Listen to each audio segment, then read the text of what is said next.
세종시민사회단체 공동성명서 하나, 윤석열 정부의 3자 변제안은 사상 최악의 굴욕적인 강제징용 배상안이다.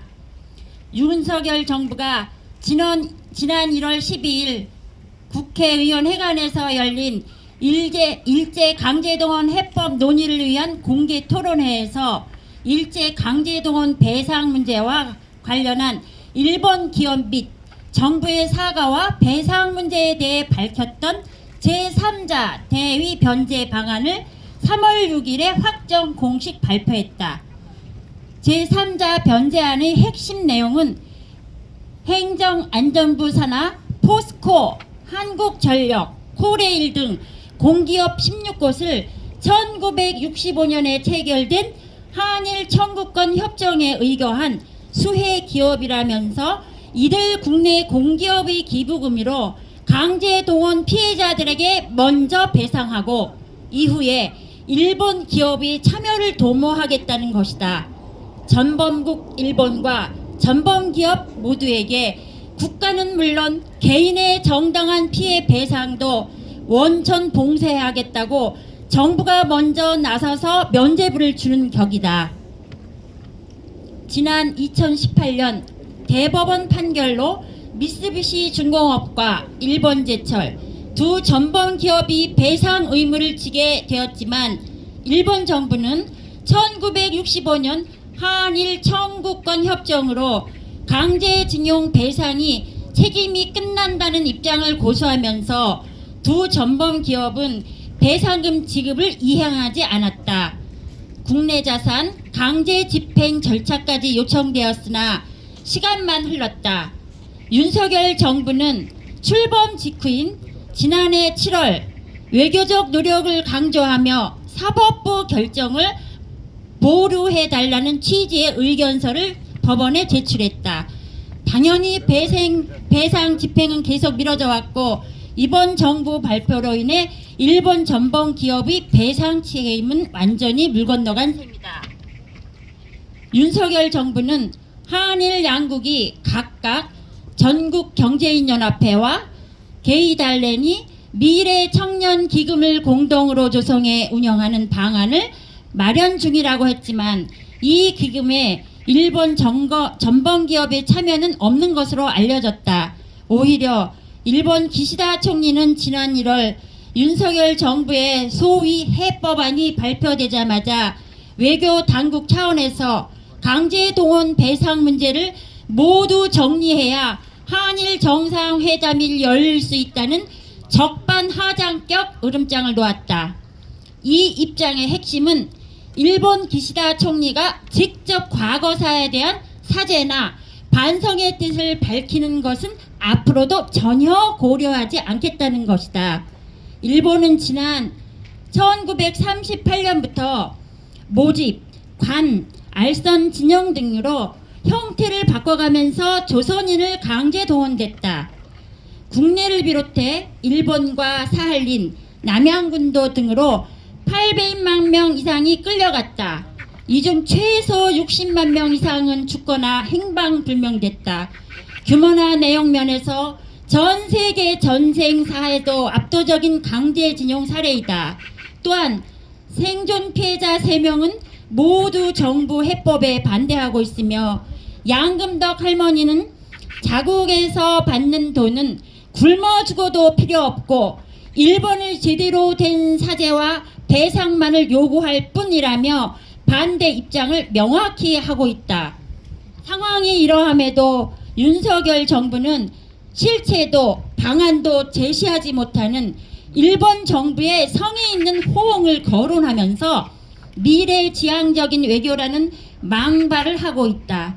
70년 이상 각종 국제적 여론과 비난에도 꿈쩍도 하지 않는 일본에게 성의나 구걸을 하는 것이 미래지향적인 외교인가? 지나가던 개도 웃을 일이다.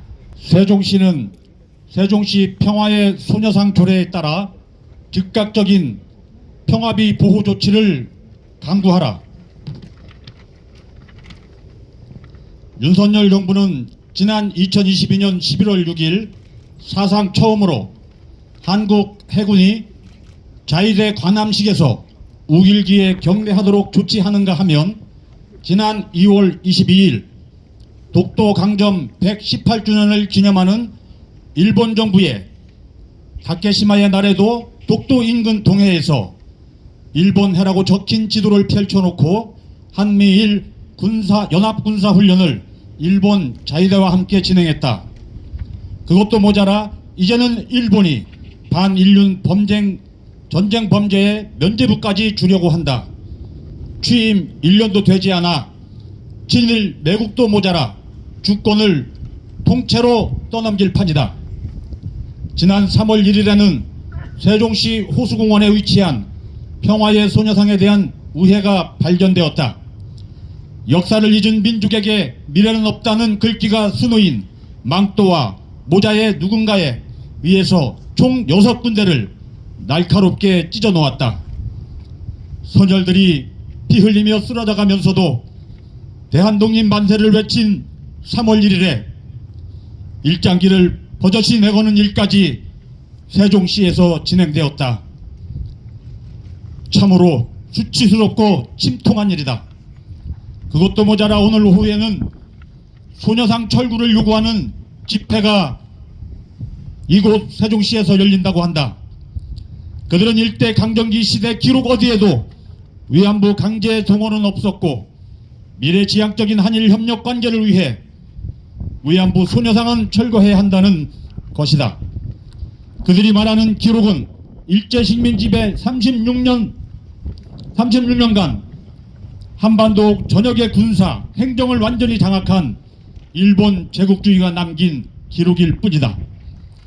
상해의 가난한 임시정부 외에도 어떤 국권도 갖지 못했던 식민지 피지배 국가가 어떤 공식적인 기록을 과연 남길 수 있었겠는가? 위안부 할머니들은 전쟁 시기 강요된 일본군 성노예였으며 위안부 할머니들이야말로 살아있는 진실된 기록이라는 것은 국제적으로도 이미 인정된 사실이다. 그럼에도 불구하고 그들에게는 일본 제국주의의 공식 문서는 기록이고 역사의 진실은 왜곡이고 날조란 말인가? 일본의 그 어떤 사제도 배상도 받지 못한 상황에서 전국 각지에서 세계 각처에서 반인륜적이고 반인권적인 전쟁 시기 성노예라는 참혹한 역사를 잊지 말자고 자발적으로 성금으로 세워진 평화의 미형체가 바로 평화의 소녀상인 것이다. 세종시에서도 호수공원에 평화의 소녀상이 세워졌고 지난 2022년 9월 21일에는 총 9개 조항의 세종특별자치시 일제하 일본군 위안부 피해자 기념사업 등에 관한 조례가 제정되었다. 그러나 안타깝게도 조례에 정해진 소녀상 보호 조치가 제대로 시행되지 않고 있다.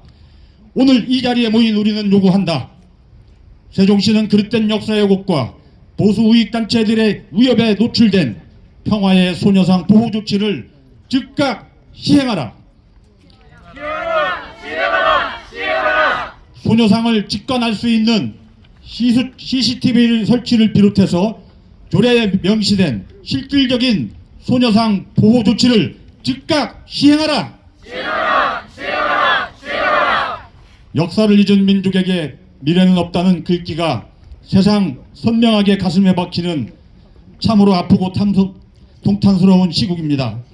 이 자리에 모인 우리 세종시민 노동단체는 선열들이 피로써 쟁취하고자 한 우리 조국의 자주독립 염원이 헛되이 되지 않도록 진정한 평화와 번영의 미래를 향해 힘모아 끝까지 싸워 나갈 것이다.